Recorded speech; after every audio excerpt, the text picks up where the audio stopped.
Lui, c'est Ibrahim. Elle, c'est la paralysie spinale infantile, appelée plus communément polio. Et depuis tout petit, elle rythme le quotidien de ce garçon. Se rendre à l'école est pour lui plus difficile que de gravir une montagne. Climbing Like Ibrahim est au service de ses enfants depuis 2014. En se joignant à l'UNICEF et l'OMS, notre action soutient End Polio Now, l'un des programmes phares du Rotary International depuis 1985. Depuis la première campagne de vaccination, 2,5 milliards d'enfants à travers le monde ont pu bénéficier de notre soutien. En continuant ainsi, nous avons pour ambition de certifier en 2023 l'éradication de cette maladie. Ensemble, ne relâchons pas nos efforts et poursuivons les campagnes de vaccination jusqu'à l'éradication de la polio, afin que le chemin de l'école ne soit plus jamais un combat pour un enfant. Suivez-nous, soutenez-nous. Nous marchons pour vous et ensemble gravissons ces montagnes pour eux. Climbing Like Ibrahim est une action qui est née en 2014 à l'initiative de deux rotaraciens, Mini et Rachid, membres du Rotaract Paris-Haussmann, pour rendre hommage à un enfant, Ibrahim, atteint de la polio. Pour lui, à l'école était plus difficile que gravir une montagne. Partant de ce postulat, ils ont décidé de réaliser une action qui lie à la fois défis sportifs et grand combat du Rotary, à savoir l'éradication de la polio. Avec cette action originale, nous avons déjà réalisé 4 éditions, après le Mont Blanc, l'ascension du Kilimandjaro, le GR20 en Corse et la route des Incas au Pérou. Cette année, nous avons décidé de relever le défi du GR58 et faire le tour du Queyras dans les Hautes-Alpes. Normalement, ce GR se parcourt en 10 jours, 130 km et 7000 mètres de dénivelé positif. Pour corser un petit peu la chose, parce qu'on est quand même dans une expérience humaine, une aventure de partage, de sportive, on a décidé de raccourcir en 8 jours et de faire quelques sommets supplémentaires à plus de 3000, ce qui nous donne 130 km, 8 jours et 10 000 mètres de dénivelé positif. Donc un vrai challenge qu'on va relever avec envie. Pour cette 5e édition de Climbing Like Ibrahim, 8 rotaractiens et rotariens, dont certains à double casquette, représentent 6 districts. Ces 4 hommes et ces 4 femmes vont partager cette aventure. Comme vous pouvez le voir sur la carte, nous venons des 4 coins de la France et voici nos présentations. Alice Bernier, j'ai 30 ans, je suis au Rotaract Club de Toulouse Terre d'Avenir dans le district 1700. Je travaille dans le secteur du bâtiment en bureau d'études sur Toulouse. Et pourquoi avoir fait climbing? Eh bien pour Ibrahim et tous les autres. Et puis pour me dépasser physiquement et mentalement, parce que la vie sans défi n'est pas une vie vécue. Je suis Jean-Marie, membre du Rotaract Angoulême-le-Valois depuis 2014 et membre du Rotary Angoulême-les-Eaux-Claires depuis quelques mois dans le district 1690, Nouvelle-Aquitaine. Dans la vie, je suis chargé de projet pour la Société La Réclame, une société spécialisée dans l'objet et le textile publicitaire. Pourquoi participer à Climbing Like Ibrahim? Eh bien en 2014, c'est une des premières actions qui m'a marqué. Lorsque l'équipe est partie au Kilimandjaro, je me suis dit un jour j'y participerai. Et en 2018, j'ai eu la chance de partir au Pérou. Et cette année, lorsqu'on a décidé de remonter l'action, j'ai décidé d'y participer. Il se trouve que le combat de la polio, pour certains, paraît loin, mais c'est une cause qui me tient à cœur et c'est important qu'on s'engage encore sur ce combat. Bonjour, je suis Christophe, j'ai 32 ans, je suis rotaractien depuis 2016, rotarien depuis 2018, au sein du district 1780 Rhône-Alpes-Mont-Blanc. Mon métier est commercial itinérant en matériaux de construction. Donc pourquoi partager l'expérience de Climbing Like Ibrahim? Tout simplement parce que j'aime les défis sportifs. Alors si je peux partager ça avec des amis et en plus contribuer à l'éradication de la polio, c'est que du bonus pour moi. Salut, moi c'est Amélie, je suis actuellement au club Rotary Tour Plumereau dans le 17-20 et j'ai commencé avec le Rotaract dans le 17-80, donc j'ai changé de district entre temps et j'ai entendu parler de Climbing Like Ibrahim il y a déjà quelques années. Venant de Grenoble, c'est vrai que pour moi les montagnes c'était quelque chose et la polio, gros combat pour le Rotary, donc allier les deux pour moi c'était l'action la plus parfaite. Voilà pourquoi je fais partie de cette édition dans le Queyras. Bonjour, moi c'est Aurore, je suis au Rotaract Orléans-Jeanne d'Arc depuis 2017. Je suis dans le district 1720 comme Amélie. Je fais partie de cette 5e édition de Climbing Like Ibrahim parce que pour moi c'était important de faire une action en faveur de la polio et j'avais jamais eu l'occasion d'en faire une. Et c'était aussi un exploit sportif que j'avais envie de relever. Donc voilà, c'est pour ça que j'ai choisi de participer cette année. Bonjour, Mathieu Mahéro, 31 ans du Rotaract d'Antibes, dans le district 1730. Donc j'ai choisi de rejoindre l'action Climbing Like Ibrahim, car c'est un joli défi qui relie défi physique, aventure et amis. Donc c'est top. Maintenant qu'on arrive à la fin, on peut dire que c'est très joli. Bisous les amis. Bonjour, moi c'est Marion, j'ai 26 ans. Je suis ingénieur agronome et originaire de Bourgogne. Je fais partie du Rotaract Paris-Champs-Élysées, dans le district 1660.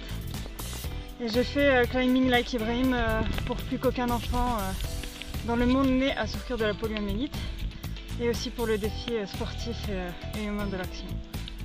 Bonjour, c'est Thomas, donc 31 ans, chiropracteur et membre du club Rotary de Cornebarieux.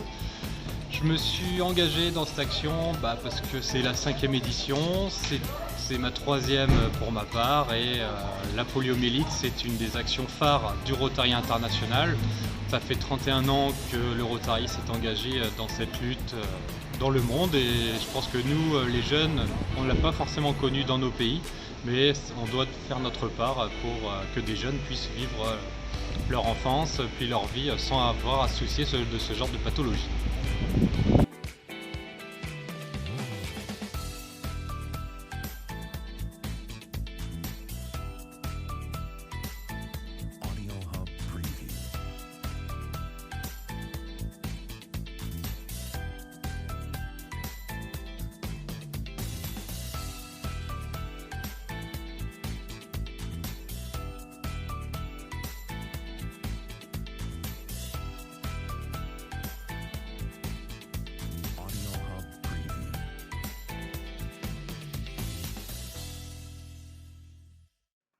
Les présentations des membres et de l'action étant faites, nous pouvons maintenant passer aux choses sérieuses et rentrer dans l'action. Vous l'avez compris, Climbing Like Ibrahim est une action qui a été créée avec 2 objectifs principaux. Communiquer sur la polio et le combat du Rotary, mais aussi lever des fonds pour pouvoir lancer des campagnes de vaccination. Pour cette 5e édition, nous avons donc commencé par la communication. Nous avons créé la charte graphique de cette année, créé un site internet, récupéré la page Facebook des années précédentes et créé une page Instagram. L'objectif était vraiment de nous donner de la visibilité. Quand tout le monde était au fait du lancement de la 5e édition, nous avons créé une cagnotte en ligne pour que chacun puisse nous soutenir financièrement et nous laisser un petit mot d'encouragement. Sur cette page, on peut retrouver toutes les explications de notre action ainsi que la cagnotte en temps réel. Une chose importante que nous ne dirons jamais assez, nous nous sommes engagés à reverser l'intégralité des dons à Polio+. Tous les frais annexes, comme par exemple l'achat de matériel, de nourriture, les frais de déplacement, etc., ont tous été réglés personnellement par les membres de l'équipe. La veille du départ, le 18 septembre, on s'est tous retrouvés à Briançon pour les préparatifs finaux. Distribuer la nourriture, faire les sacs, les peser, manger un vrai dernier repas tous ensemble, mais aussi discuter de ce qui allait nous arriver durant les 8 prochains jours. À ce moment-là, on s'est vraiment rendu compte que le Rotary n'avait pas de frontières. Nous avons été hébergés par des Rotariens sur place qui nous ont plus que gâtés. Bonsoir, Philippe Béraud du club de Briançon, ADG du secteur 1, qui regroupe les cyclopes des Alpes. Et on a le plaisir ce soir d'accueillir toute l'équipe Rotaract qui vient pour faire ce beau trek du Tour du Queyras pour la belle cause de la lutte contre la polio. Donc on leur souhaite une belle aventure, un beau voyage et plein de belles images à nous ramener. Bonsoir, Michel Revel-Lessard, donc je suis membre du club de Briançon. Donc nous sommes ravis de vous accueillir ce soir et encore la semaine prochaine. On vous souhaite bon courage, vous allez faire de belles découvertes dans notre belle région et on est ravis de vous accueillir de Briançon. Bonne continuation. À bientôt. Et voilà, c'est là que tout a vraiment commencé pour nous. À 9 h du matin, nous étions sur les sentiers du GR58 pour Ibrahim et pour tous les autres enfants.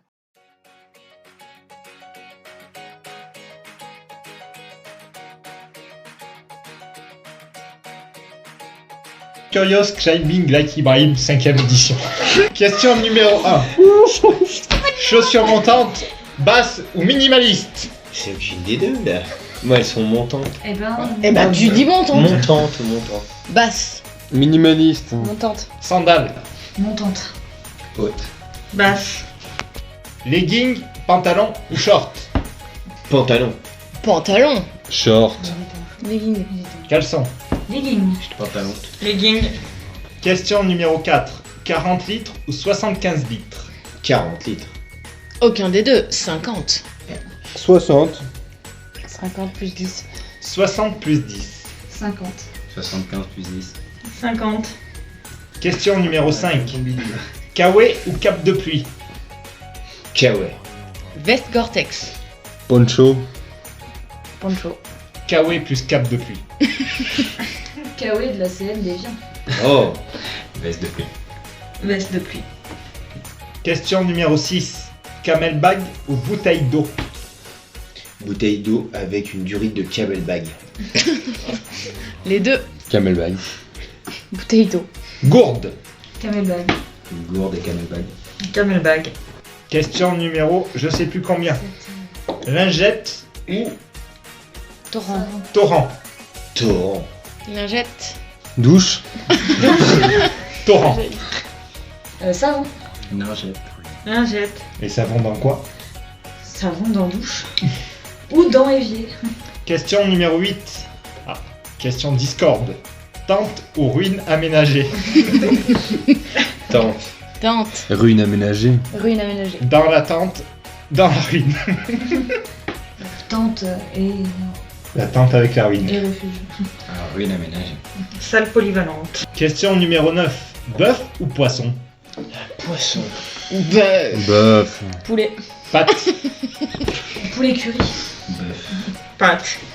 Question numéro 10. Thé ou café ou lait? Café. Café. Thé infusion. Café. Eau froide. Thé. Thé. Café. Question numéro 10 ou moins 10 degrés pour le duvet? 11 degrés limite. Moins 19. 0. 0. Moins 5. C'est un 5. Moins 5. Moins 10. Polar ou Garmin? Polar. Garmin. Polar. Fitbit. Moi j'avais rien. Garmin. À poil. À vue de nez. Montée ou descente? Montée. J'aime beaucoup la descente. Idem. Les deux. Montée. Moi la montée. Hein. Montée. Descente. Franchement, ça dépend du pied. 2 ou 3 repas? 2. 3 direct. 2. 3. 2. 3 plus les barres. 2. 2, non. Question bonus pour certains. Ronflement ou pas ronflement? Pas ronflement. Ça dépend des moments. Pas ronflement. Pas ronflement. Pas ronflement. Moi je parle. Ah, c'est pire. Non. Ronflement. Ronflement. GPS ou navigue à vue? Naviguer. Et GPS direct. Topo guide. Tracé. Navigue à vue. Team mouton. Navigue à vue. Navigue à vue. Nuage ou soleil? Nuage. Soleil. Neige. Soleil. Neige. Ah neige aussi. Soleil. Soleil. Pâte ou riz? Pâte. Pâte. Riz. Pâte. Soupe. Pâte. Pâte. Bâton ou pas bâton? Pas de bâton. Bâton seulement quand il fait pas froid. Sinon, main dans les poches. Bâton. Bâton, bâton. Pas de bâton. Bâton. Bâton. Bâton. Vous venez d'avoir un aperçu de nos journées de marche. Mais qu'en est-il de notre objectif de départ? Pour répondre à cette question de manière visuelle, voici un récapitulatif de notre périple. Chaque jour est représenté par une couleur bien distincte. À gauche, vous pouvez voir la carte générale avec les tracés des journées. En haut à droite, les courbes des dénivelés. Et en bas à droite, le résumé de chaque journée avec la date, le nombre de kilomètres parcourus, la durée de notre journée du départ à l'arrivée, la moyenne en kilomètres/heure de marche, et enfin, les dénivelés positifs et négatifs. Sur cette carte, le nom des villes. Sur celle-ci, les reliefs. Et sur celle-ci, les petits triangles représentent les sommets. Journée de marche. On se rend vite compte avec le graphique qu'aucune journée ne se ressemblait. Parfois, nous sommes montés très haut en altitude, avec la courbe rouge du 3e jour. Parfois, nous commencions avec des descentes, avec la courbe noire du dernier jour. Parfois, nous avions 2 sommets en une journée, avec la courbe bleue du 6e jour. et parfois nous avions de très longues journées, avec la courbe violette du 7e jour.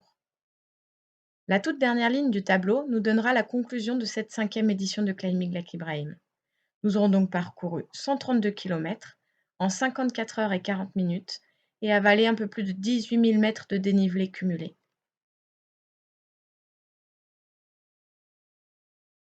Ok JM, est-ce que tu as aimé ou pas aimé ton trek de 8 jours? Oui, franchement, c'était une belle expérience, c'était intense. Comme l'édition précédente, ça a été éprouvant sur la longueur de l'événement, mais après, ce qui a été assez sympa, c'est toute la cohésion, les rencontres, et puis aussi une partie de l'équipe que je ne connaissais pas vraiment avant l'aventure et que j'ai pu apprendre à découvrir au fur et à mesure de nos galères de route, et puis aussi pendant les moments un peu plus détente lors des soirées quand on arrivait au campement. J'ai aimé. Pour plusieurs choses. Aventure hors du commun, partage avec les membres de l'équipe, avec les locaux, c'était vraiment super. Et exploit sportif aussi. Enfin, J'ai aimé. Développe. C'était un bel espoir. Non, je sais pas quoi dire. Non, c'était un beau partage entre amis, un bon dépassement de soi. Et puis j'ai été agréablement surpris, on va dire, des températures et puis qui n'étaient pas du tout estivales. Donc imprévu. Et du coup, j'ai trouvé ça très très intéressant. J'ai adoré, c'était très difficile. Mais t'as adoré? Oui, j'ai adoré. J'ai adoré. Franchement, une belle expérience. Humainement, j'ai pu découvrir pas mal de mes copains d'aventure. Donc ça, c'était vraiment sympa. Puis physiquement, c'est assez agréable d'aller pousser un petit peu plus, parce qu'on n'a pas l'habitude de faire des efforts de plus de 6 heures, plusieurs fois d'affilée, donc vraiment bien. J'ai adoré, c'était un mélange de tout ce que j'aime, la montagne, les copains, le Rotary, être en action, donc oui, j'ai adoré. Un vrai kiff, à refaire, parfait. Moi j'ai adoré, c'était génial, intense, autant sportivement que humainement. Est-ce que tu recommencerais cette aventure? Bien entendu, avec grand plaisir. Oui. Pas maintenant, mais je recommencerai. Oui, dans un autre endroit, avec d'autres personnes et un environnement totalement différent pour développer cette expérience. Tout à fait. Pas de suite, mais je recommencerai. Bien évidemment, c'est pas la première fois et ce sera pas la dernière. Et je pense que cette action-là, il faudra la faire et refaire parce qu'on a aussi le Rotary dans le sang. Ouais. À 1000%, je recommencerai si l'occasion se représente à 100%. Oui. C'est pour la bonne cause, c'est entre amis. C'est une bonne chose. Ça va faire. Oui. Mais pas tout de suite. Est-ce que tu changerais quelque chose? Peut-être un peu plus de préparation physique. Honnêtement, c'était assez bien organisé en amont et après sur place également. C'était à part la météo, mais ça on n'y peut rien. Mais non, c'était bien organisé pour moi. Le temps. Pour faciliter peut-être un petit peu pour anticiper un petit peu les sentiers et puis les refuges, enfin les emplacements, les bivouacs, histoire que ça soit un petit peu plus simple pour tout le monde. Rien. Elle devait se passer comme elle devait se passer. Je sais pas, peut-être la météo du deuxième jour. C'était pas le plus agréable. Voilà, commencer le matin avec de la pluie, on a le temps de sécher, c'est super, et puis on reprend la pluie le soir. Enfin, c'est pas le plus agréable, mais après, non. J'ai pas l'habitude d'avoir des regrets dans ma vie, c'est pareil pour cette expérience, on l'a créée tous ensemble, on l'a vécu tous ensemble et je pense qu'on peut en être fiers. Qu'est-ce que je changerais? La météo. Je suis de nature très frileuse, donc 5 degrés de plus, je dirais pas non. La météo.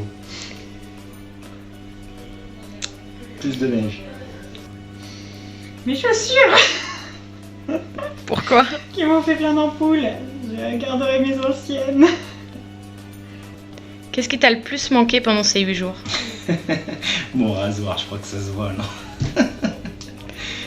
Le chocolat noir. Chocolat noir. et un oreiller. La bière. Rien. C'était très bien comme ça. Rien. La nourriture, je pense. C'est manger lyophilisé, c'est super sympa, mais c'est pas mon grand délire.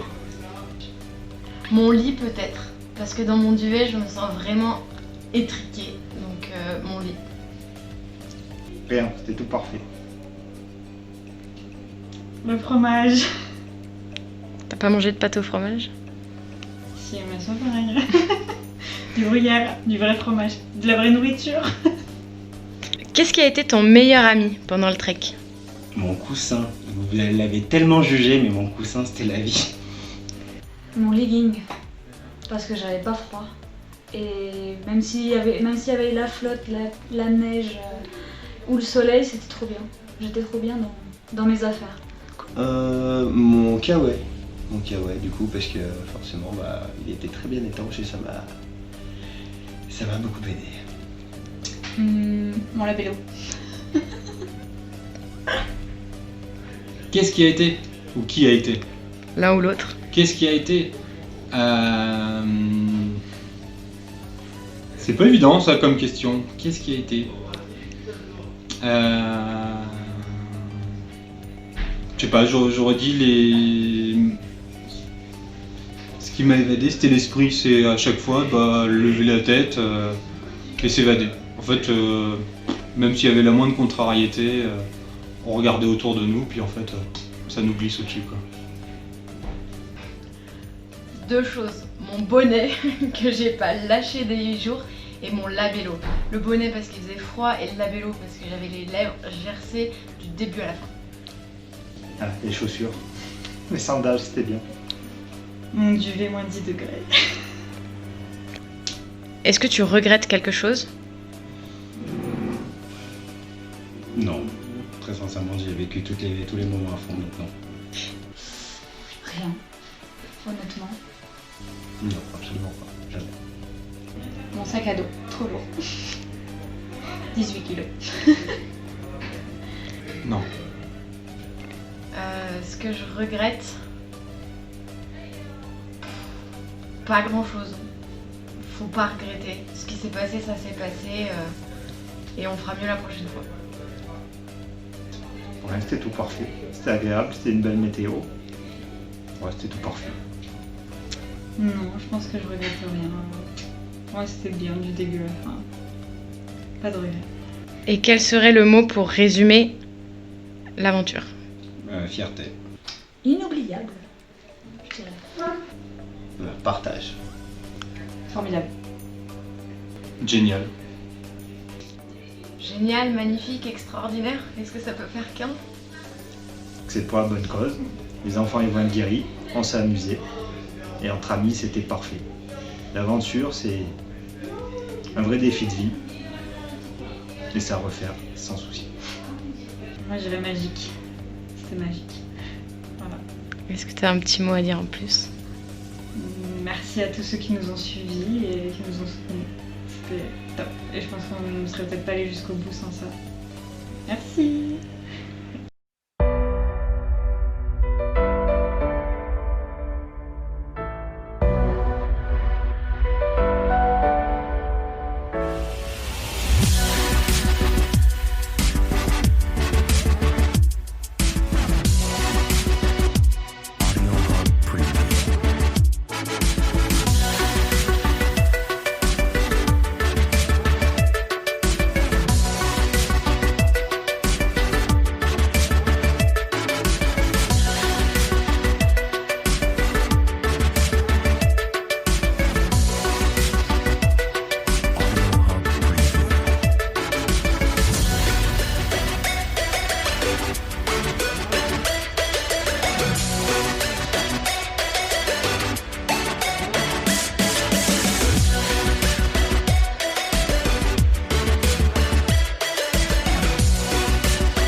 Vous aurez forcément remarqué que cette vidéo est une vidéo amateur, vidéo que nous avons créée par nos propres moyens. L'objectif était de vous faire partager notre aventure, nos péripéties, nos ressentis, mais aussi de vous montrer la beauté des paysages que le monde nous offre. Aussi, nous voulions vous prouver qu'en étant dans l'action, nous arrivons ensemble, main dans la main, pas après pas, à faire de grandes choses. Nous avons préparé notre action loin les uns des autres, mais nous avons rapproché nos clubs et nos districts. Nous avons avancé avec les mêmes valeurs, dans un but commun, car nous sommes à ça de l'éradication de la polio dans le monde. Nous avons transpiré, nous étions fatigués, mouillés, nous avions parfois froid, parfois chaud, mais tous ensemble nous avons lutté pour ces enfants, pour qu'ils puissent être vaccinés, pour qu'ils puissent aller à l'école sans gravir de montagne. Merci à tous pour votre soutien sans faille, merci pour vos donations, pour le partage et le relais de notre action, et finalement, merci pour eux.